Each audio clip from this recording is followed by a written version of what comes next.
네, 대선이 23일 앞으로 다가왔습니다. 여전히 양강 후보의 여론조사 지지율은 초접전 양상으로 대세 후보를 꼽기 어려운 상황인데요. 두 분의 전문가와 함께 여론조사 속 민심 분석해 보겠습니다. 이택수 리얼미터 대표, 배종찬 인사이트K 연구소장 나오셨습니다. 어서 오십시오. 안녕하십니까? 먼저 최근 나온 여론조사 결과부터 보겠습니다. 오마이뉴스 의뢰로 리얼미터가 조사한 내용입니다. 2월 6일부터 11일까지 6일간 조사인데요. 이재명 후보가 소폭 상승하면서 39.1%, 윤석열 후보가 소폭 하락하면서 41.6%, 두 후보 격차는 2.5%포인트, 오차례 접전입니다. 이어서 안철수 후보가 7.7%, 심상정 후보가 2.8%를 기록했습니다. 다음은 TBS 의뢰로 한국사회여론연구소 조사입니다. 2월 11일부터 12일까지 이틀간 조사인데요. 앞서 보신 리얼미터와 비슷한 양상입니다. 이재명 후보가 40.4%, 윤석열 후보가 43.5% 기록하고 있습니다. 서던포스트 조사 결과 보겠습니다. 12일 조사한 결과인데요. 서던포스트 조사 결과는 더욱 초접전 양상입니다. 이재명 후보가 35%, 윤석열 후보 35.5%, 오차내 불과 0.5%포인트 차이입니다. 자, 이렇게 여론조사 결과를 보고 오셨는데요. 이제 20여일 앞둔 초접전 양상이 계속되고 있습니다. 지금 이렇게 계속되고 있는 초접전 양상, 먼저 배종찬 소장님은 어떻게 보고 계십니까? 그럴 수밖에 없겠죠. 네. 이번 대선은 말 그대로 오리무중 대선이다. 심지어는 예측을 하기가 너무 힘드니까 정말 망연자실한 심정에서 맙소사 선거다 이런 이야기가 나옵니다. 그만큼 이전 선거와는 비교를 할 수가 없는 거죠. 일단 지금 3주 남짓 남아있는 상황에 이제 공식 선거운동 15일 내일이면 이제 들어가지 않습니까? 네. 그런데도 어떤 특정 후보 대세론이 만들어지지 않고 있는 거예요. 그만큼 이번 대선의 성격 자체가 프레임 전쟁이다. 게다가 지금 한 10% 정도의 엎치락뒤치락하게 만드는 그 중간지대 부동층들은 계속 변해요. 조사마다 변해요. 20대, 30대의 부동층이 변하고 여성이 변하고 중도층이 변하고 안철수 후보의 지지율이 변하고 이런 접전 추세가 선거 막판까지도 계속 갈 수밖에 없는 그런 상황 자체가 연출되고 있는 것이죠. 예, 막판까지 이어지는 오리무중 대선 이렇게 짚어주셨는데 이택수 대표님께서는 어떻게 보셨습니까? 지금 이제 한참 쇼트트랙이 열리고 있지 않습니까? 이 과거에는 대선을 이제 마라톤에 비유했었는데 지금은 쇼트트랙, 그러니까 언제든지 순위가 바뀔 수 있고 예. 끝까지 긴장을 늦출 수 없는 그런 게임으로 보이기 때문에 쇼트트랙에 비유를 하는데요. 이제 과거에는 사실 이렇게 엎치락뒤치락했던 대선이 없었습니다. 보통은 100일 전이라든지 아니면 대선 한 달 전쯤에 1위를 달리고 있던 후보가 이제 끝내 당선이 되는, 물론 2002년 노무현 대통령은 이제 단일화란 극적인 어떤 이벤트가 있어서 그랬는데요.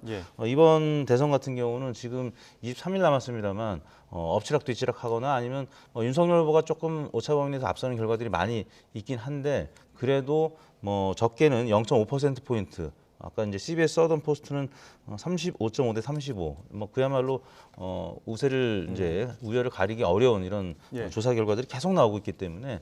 근데 이제 지난주 같은 경우는 일간으로 조금 많은 변화가 있었습니다. 윤석열 후보 측에서 이제 정치 보복 논란을 지난 수요일 날 이제 때부터 가시화됐고, 목요일 금요일 날은 문재인 대통령도 이제 사과를 요구하는 뭐 이런 분위기가 되다 보니까 일간으로 굉장히 출렁임이 더 심했던 한 주간이 아니었나 싶습니다. 네.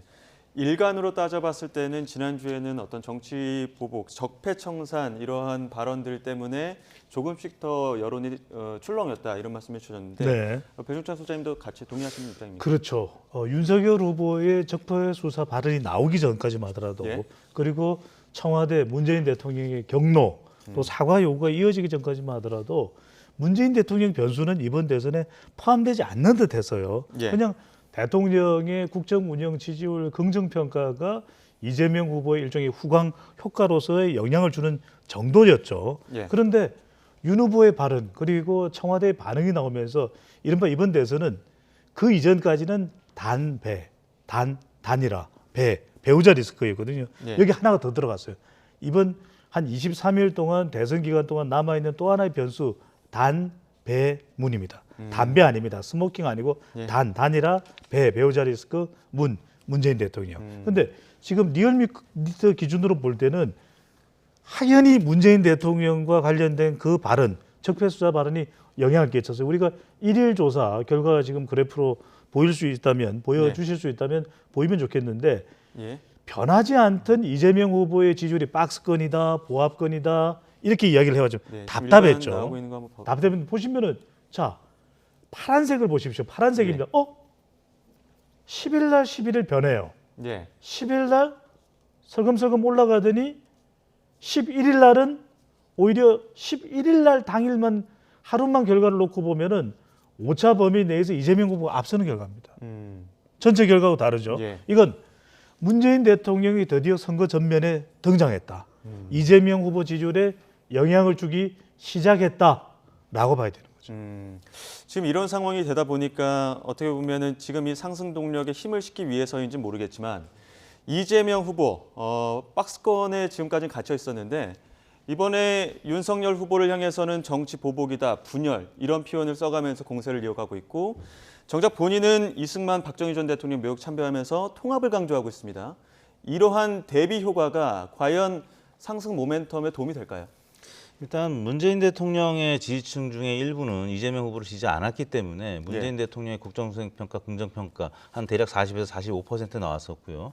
이재명 후보의 지지율이 한 35에서 40 사이였는데 그 갭을 극복하려면 문재인 대통령의 적극 지지층을 흡수를 해야 되는 것이죠. 그런 차원에서는 윤석열 후보의 이게 실언인지 아닌지는 모르겠는데 윤석열 후보의 이런 발언에 대해서 굉장히 강도 높게 공격을 하는 것이 집토끼를 조금 더 강화시키고 또 뭉칠 수 있는 로열티를 강화시킬 수 있는 그런 전략인 것 같고요. 또 하나는 그동안에 박스권에 갇혀 있다라는 부분들을 좀 극복하기 위해서 좀 보수 색채, 그러니까 완전한 그 보수 색채 강한 이 어떻게 보면 극우라고 할 수 있는 계층들은 윤석열 후보 지지로 계속 머물러 있겠지만 좀 중도 성향의 보수층들은 그래도 스윙 보터로서의 역할을 할 수 있기 때문에 그런 차원에서는 공략할 수 있는 지지층이 안철수 후보 지지층이라든지 아니면 박근혜 전 대통령 또 박정희 전 대통령을 지지하고 또 향수를 갖고 있는 그런 계층들을 우호적으로 이재명 후보 편으로 만들고자 하는 어떤 시도 이런 부분들이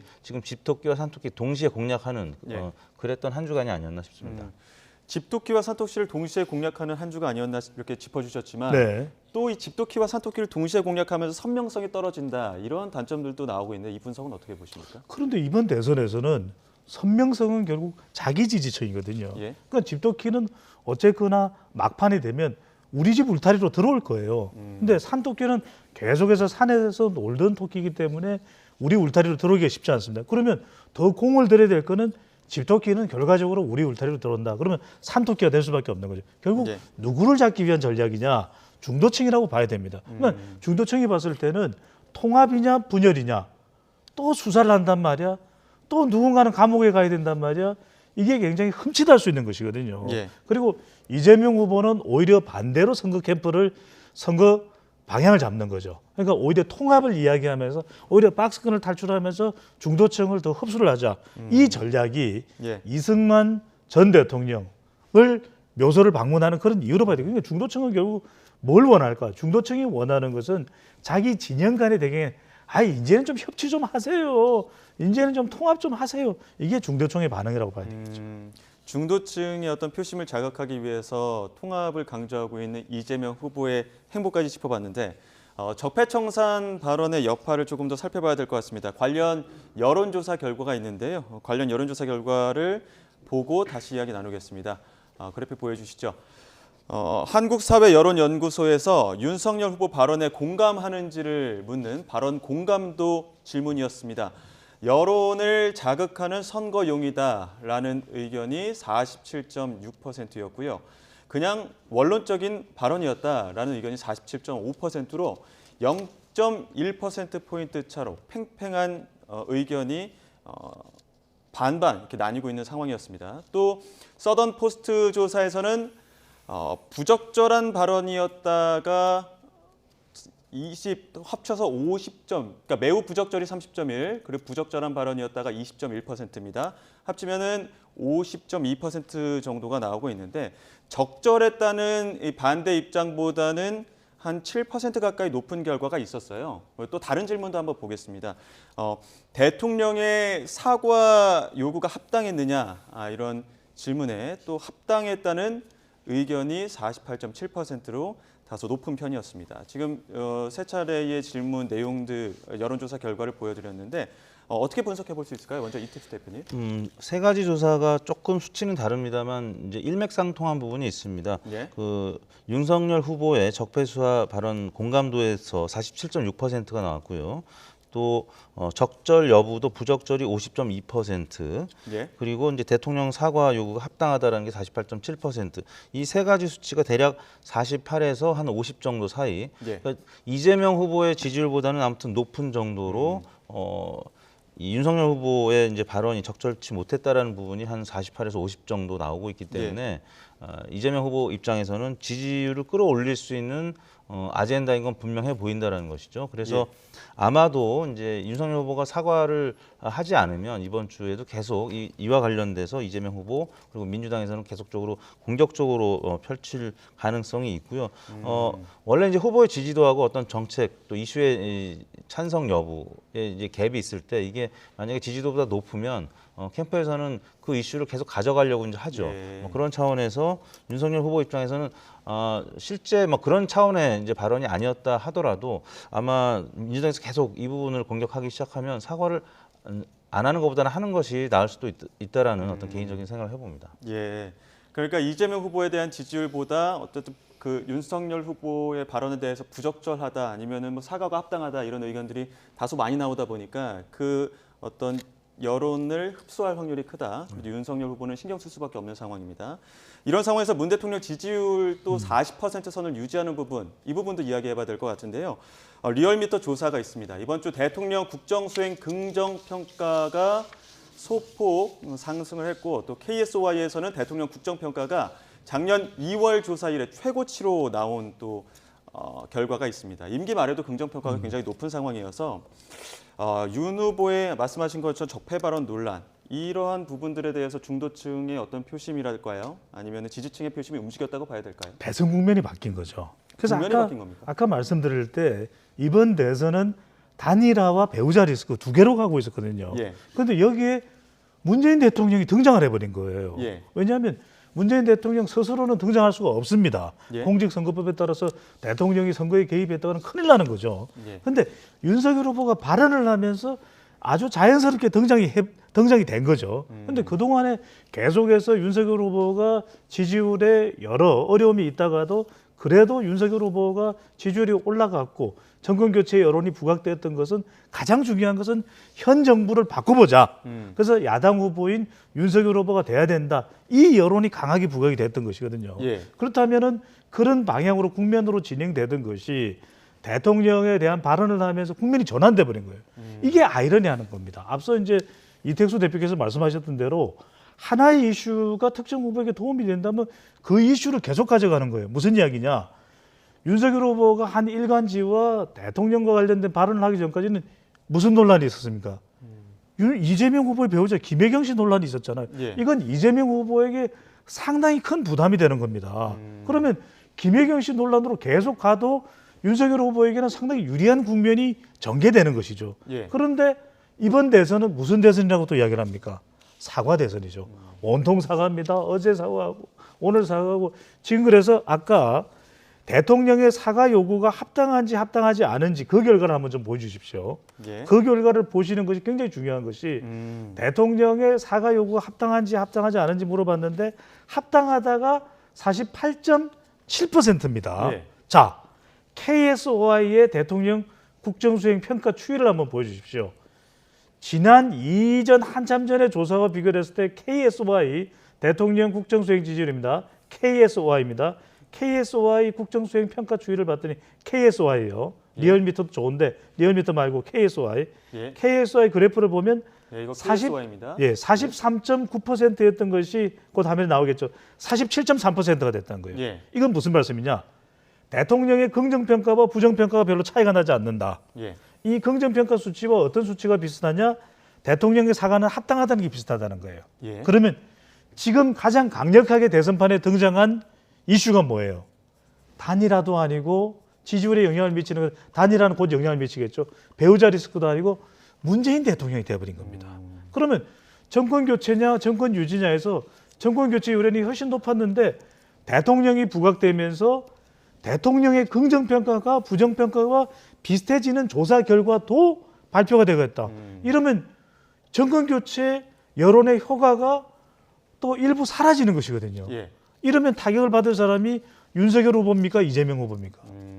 그래서 이 발언이 어떤 의도였는지는 모르겠지만 아까 이택수 대표께서는 실언이었는지 아니었는지 모르겠지만 말씀을 주셨는데 그 여파는 상당히 크고 문재인 대통령이 선거 전면에 지금 현재로서는 등장해 있는 거죠. 자, 이 사과 대선에서 문재인 대통령의 사과 요구가 국면을 바꿨다 이렇게 말씀해 주셨는데 지금 말씀하신 것처럼 이전에는 이재명 후보와 윤석열 후보 양의 구도였었다면 이 구도가 문재인 대통령과 윤석열 후보의 대립 구도로 바뀐 것 아니냐 이런 분석들도 나옵니다. 과연 이 대립 구도가 이재명 후보가 박스권을 돌파하는 데는 얼마나 큰 영향을 미치게 될까요?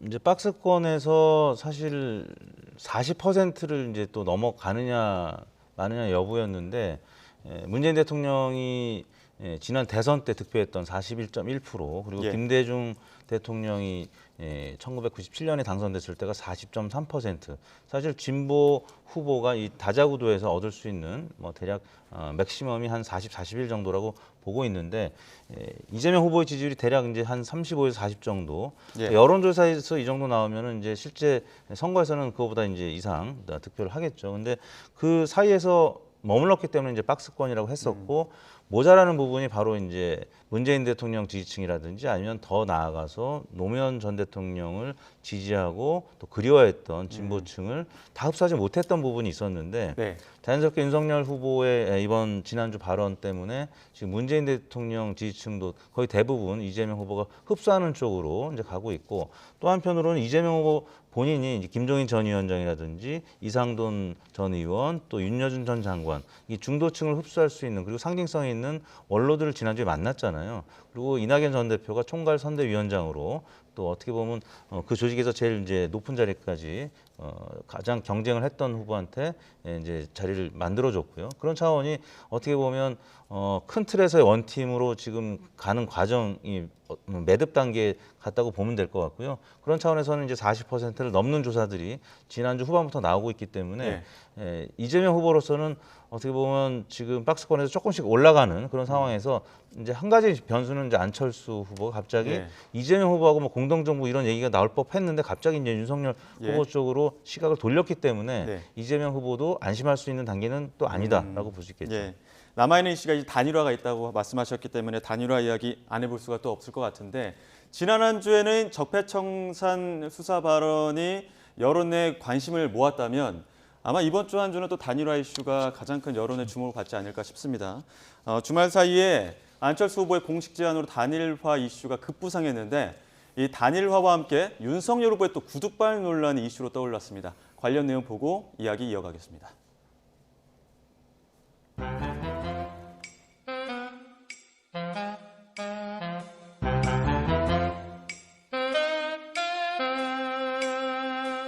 지금은 통큰 단일화가 필요합니다. 첫째도 정권 교체, 둘째도 정권 교체가 시대적 사명이자 국민의 명령이기 때문입니다. 안철수 후보님의 진심을 믿고 싶습니다.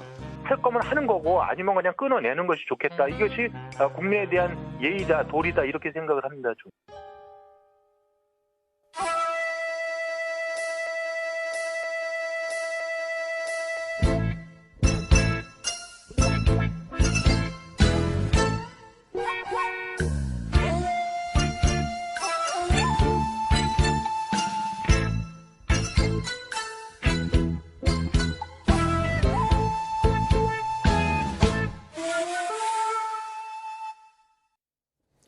네, 구두발 논란과 함께 또 단일화 이슈를 다룬 신문 만평들 보고 오셨습니다. 뭐 여우와 두루미도 나왔습니다. 그러니까 안철수 후보가 단일화를 카드를 내밀면서 그 100% 여론조사 조건을 내걸었기 때문에 윤석열 후보 입장에서는 좀 아쉬운 부분이 있다 이런 이야기가 있었고요. 과연 이런 이슈에 대해서 혹은 또 구두발 논란에 대해서 유권자들은 어떻게 바라보고 있을까요? 유권자들은 결국 과감한 것이 가장 감동적인 것이죠. 뭐냐면 이제 구두발부터 이야기를 먼저 드리면 예. 그냥 죄송합니다. 그러면 됩니다. 사과드립니다. 두 번 다시는 이런 일이 없도록 하겠습니다. 하면 되는 것이지 예. 사족을 붙일 필요가 없어요. 그러니까 이준석 대표도 요즘 뭐 맹활약을 합니다. 예. 그런데 워낙 뭐 말 잘하는 사람이 자꾸 사족을 붙이면 그게 또 부담을 줘요. 그러니까 뭐 1시간 동안 대화를 놔둔다 보니까 경련이 일어난다. 우리 YTN에서도 어떤 프로그램은 1시간 동안 대담하는 경우가 많습니다. 그렇다고 해서 다리를 올리잖아요. 그러면은 구두라도 좀 벗든지 아니면 옆에 앞에 있는 앞쪽 다리 바로 바쪽 붙어 있는 이상일 전 의원에 대해서는 죄송한데 제가 다리가 너무 심각하게 지금 관절 상태가 안 좋으니까 좀 이따 회의를 합시다. 잠시 좀 쉬었다가 우리 뵈면 어떻습니까? 그렇게 할 수 있잖아요. 예. 그렇게 할 수 있잖아요. 그러면 아니면은 이상일 전 의원이 조금 다른 자리로 가 계시고 제가 죄송합니다. 신발이라도 좀 벗고 그러면 그 위에 뭐 수건이라도 한 장 깔고 그거 뭐 그렇게 안 되는 일입니까? 그러니까 그렇게 했을 때 오히려 국민들은 공감할 수 있고 그게 정 안 되면 그냥 사과를 하면 됩니다. 어떤 네. 의혹이 있을 때는 세 가지입니다. 신충정, 신속, 정확 그리고 또 신속, 충분, 정확. 예. 그것보다 더 좋은 게 뭔지 압니까? 그러니까. 정직과 솔직이에요. 네, 죄송합니다. 다리 아프니까 제가 그냥 막 하던 대로 했습니다. 이러면 그냥 사람들이 이해할 텐데 여러 조건을 붙일 필요가 없고 그다음에 단일화는 뭐냐? 단일화라고 하는 것도 결과적으로는 이게 이제 안철수 후보는 물러날 수 없는 상황에서의 단일화 제일거든요. 그렇다면 이게 과연 어떤 식으로 가는 것이 맞느냐? 정말 먹지도 못할 밥을 나한테 준다고 해서 이게 두루미와 항세의 이야기다 뭐 이런 이야기도 나오고 하는데 그렇더라도 훨씬 더 좋은 조건에 있는 후보자는 윤석열 후보거든요. 그러니까 참 마땅치가 않죠. 왜냐하면 2002년과 비교해보고 지난해 재보궐선거와 비교를 해보더라도 그때는 후보자들 사이에 노무현, 정봉준, 오세훈 또 안철수 사이에 지지율이 비슷했잖아. 그리고 네. 이건 뭐 해보면 안철수 후보한테만 상당히 유리한 방식인 것 같은데 왜 우리한테 들이밀어 다른 또 협상 조건을 원하는 거 그러니까 이런저런 생각할 필요가 없습니다. 그러니까 유권자들은 복잡한 거 싫어해요. 그러니까 안 받아들일 거면 못 받아들여요. 끝이야. 끝났어요. 이렇게 이야기하든지 아니면 여러 가지 불리할 수도 있다. 윤석열 후보가 이런 이야기가 나오더라도 단일화를 위해서 우리 안 후보와의 협력을 위해서 가감하게 받아들입니다. 이렇게 네. 할 수도 있는 거죠. 구두발 논란도 그렇고 이 단일화 이슈도 그렇고 솔직하고 확실하게 화끈하게 진행이 돼야 됐다 이렇게 보시는 입장이신데 이택수 대표님께서 어떻게 보십니까? 네, 그 구두발 논란은 이제 오늘 내일 이루어지는 조사에 네. 반영이 될 텐데요. 글쎄요, 뭐 이 부분이 굉장히 많은 보도가 나왔기 때문에 예. 좀 지지율에 영향을 미칠 수 있을 것 같은데 왜냐하면 예. 뭐 일반적인 어떤 정책과 관련된 논란은 사실 국민들한테 미치는 그 파괴력이 크지 않을 수 있는데요. 예. 이런 공중도덕과 관련된 부분은 우리가 대중교통을 많이 이용하면서 이제 봐왔던 부분들이기 때문에 근데 이제 차기 대통령 유력 후보가 이제 이런 모습을 보였다는 것이 그리고 또 옆에 있는 분들이 아무 제재 없이 또 있었다는 부분들이 조금은 특히 20, 30대 그리고 중도층에 영향을 미칠 수 있는 이슈죠. 그래서 이제 사과를 얼마나 신속하게 진정성 하느냐에 이제 여부에 달려 있을 것 같고요. 예. 이제 그 과정에서 안철수 후보의 단일화 제안이 있었는데 안철수 후보 같은 경우는 사실 최근 들어서 지지율이 10%에 미치지 못하는 결과들이 아까 이제 모두에 보셨습니다만 뭐 7%, 8%로 한때는 15% 이상 득표 예. 지지를 받았었는데 지금은 10%에 미치지 못한 결과들이 나오고 있기 때문에 어떤 국면 전환이 필요했던 것 같습니다. 실제 이재명 후보하고의 이제 가상 대결, 양자 대결에서는 안철수 후보가 그래도 여전히 경쟁력이 있는 것으로 나오고 있기 때문에 다만 다자 구도에서는 한 자릿수로 지금 나오고 있고 그래서 예. 이제 어떤 구도의 변화, 어떤 출렁일 수 있는 어떤 모멘텀이 필요했기 때문에 안철수 후보 입장에서는 후보 등록과 동시에 이런 단일화 제안을 한 것 같은데 문제는 과거 이제 오세훈 시장과 단일화했을 때랑은 좀 다르게 다자구도에서 지지율 격차가 너무 크다 보니까 그리고 또 제1야당 의석수가 사실은 국민의당과 이제 비교가 이제 안 되지 않습니까? 예. 그런 차원에서는 양쪽 다 이제 절박한데 국민의힘 입장에서는 사실 후보 양보하기 참 어렵죠. 뭐 그런 차원에서는 단일화 가능성이 여느 때보다 좀 낮은 상태이고요. 지금 여론조사 전문가이기 때문에 이 부분은 또 짚어봐야 될 것 같습니다. 그러니까 안철수 후보가 단일화 카드를 꺼내들면서 이야기한 게 여론조사 방식이 이 방식을 조건으로 걸었습니다. 그런데 이게 이제 100% 국민 경선인데 뭐 적합도와 경쟁력을 묻는 질문입니다. 이게 국민의힘 측에서는 그 국민의힘 측에서 생각하는 또 유불리가 있지 않겠습니까? 어떤 부분이 유리하고 어떤 부분이 불리하기 때문에 지금 이 부분을 받아들이지 못하고 있는 겁니까?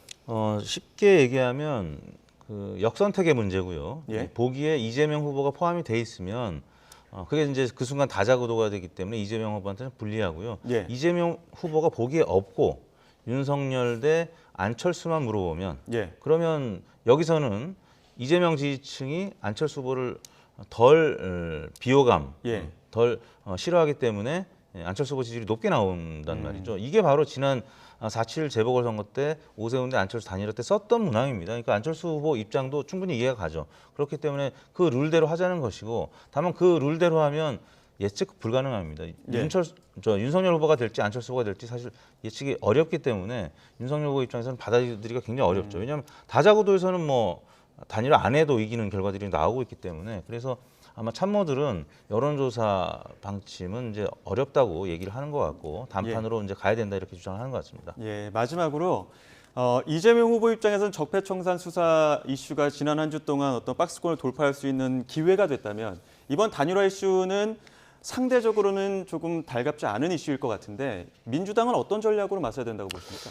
그렇죠. 그런데 이제 단일화는 또 단일화로 맞설 수 있는 이재명 후보 또 더불어민주당의 전략이 있을 것 같아요. 왜냐하면 단일화가 되면은 그만큼 이 정권 교체의 파괴력이나 그 경쟁력은 더 높아지기 때문에 이재명 후보는 부담이 되거든요. 그렇다면 이재명 후보는 또 김동연 후보, 또 심상정 후보와 단일화를 생각해 볼 수 있습니다. 왜냐하면 안철수 후보와 윤석열 후보와 안철수 후보 사이에 단일화가 된다는 것은 보수의 결집이거든요. 예. 그렇다면 진보도 결집할 수밖에 없다. 그런 부담과 여론의 압박이 있을 수 있기 때문에 심상정 후보와 이재명 후보 사이 또 김동연 후보까지 망난 아우르는 단일화, 연대 이 부분도 논의될 수 있기 때문에 단일화는 또 단일화로 맞서는 형국이 될 수 있는 것이죠. 예, 단일화에 맞서는 단일화 전략이 또 필요할 수도 있다. 이런 분석까지 해주셨습니다. 지금까지 이택수 리얼미터 대표 그리고 배종찬 인사이트K 연구소장과 이야기 나눴습니다. 오늘 말씀 고맙습니다. 네, 감사합니다. 감사합니다.